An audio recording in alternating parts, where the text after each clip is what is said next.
প্রিয় প্রবাসী ভাই বোনেরা, আসসালামু আলাইকুম। আপনাদেরকে একটু জরুরি সংবাদ শেয়ার করতে চাচ্ছি। আপনাদের জন্য একটা খুব বড় সুখবর আছে। আপনারা হয়তো ইতিমধ্যে খবরটা পেয়েছেন, তবু আবার কনফার্ম করছি।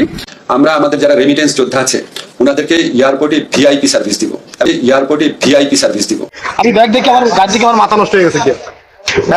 আমি খবরমান দিছি, আমার তো কিছুই নাই, পুরো খালি করে দিছে।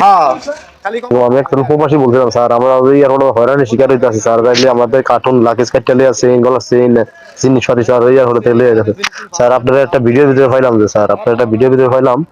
আমার এই ভিডিওটা আমরা সোশ্যাল মিডিয়া ছাড়িয়ে তো স্যার আপনার কাছে একটু উপকার হইতে পারে, ঠিক আছে স্যার? আমরা প্রবাসী কোনো বিচার হইতাছি না, কোনো নিরাপত্তা হইতাছি না।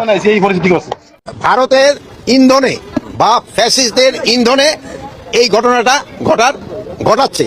নতুন বাংলাদেশ আর হবে না, নতুন বাংলাদেশ আর হবে না, নতুন বাংলাদেশ আর হবে না। দেখা মাত্র সর্বোচ্চ শেয়ার করবেন, কারণ গোমর কথা ফাঁস হয়ে গেছে। ইতিমধ্যে আপনারা জানেন, ঢাকা শাহজালাল আন্তর্জাতিক বিমানবন্দরে সাধারণ জনগণের মুখে শুনলে আপনারা বিশ্বাস করবেন, আসিফ নজরুল উরুফে বাটপাড়ের কথা শুনে আপনারা বিশ্বাস করবেন না। 5 আগস্টের পর থেকে একের পর এক প্রবাসীদেরকে মিথ্যা আশ্বাস দিয়ে যাচ্ছে। ইতিমধ্যে আপনারা জানেন। প্রিয় প্রবাসী ভাই বোনেরা, আসসালামু আলাইকুম। আপনাদেরকে একটু জরুরি সংবাদ শেয়ার করতে চাচ্ছি। আপনাদের জন্য একটা খুব বড় সুখবর আছে। আপনারা হয়তো ইতিমধ্যে খবরটা পেয়েছেন, তবু আবার কনফার্ম করছি। আমরা আমাদের যারা রেমিটেন্স যোদ্ধা আছে ওনাদেরকে এয়ারপোর্টে ভিআইপি সার্ভিস দিব। আমি ব্যাগ দেখে আমার গাছ দেখে আমার মাথা নষ্ট হয়ে গেছে। আমি খবরমান দিছি, আমার তো কিছুই নাই, পুরো খালি করে দিছে। আমি একজন প্রবাসী বলছিলাম স্যার, আমরা এখনো হয়রানি শিকার হইতে আছি স্যার। তাইলে আমাদের কার্টুন লাকেজ কাটতে আছে, গলা চেইন চিনি সরি স্যার হলো তেলে গেছে স্যার। আপনারা একটা ভিডিও পাইলাম যে স্যার, আপনার একটা ভিডিও পাইলাম।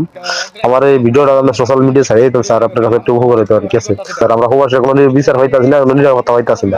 এই পরিস্থিতি করছে ভারতের ইন্ধনে বা ফ্যাসিস্টদের ইন্ধনে এই ঘটনাটা ঘটাচ্ছে।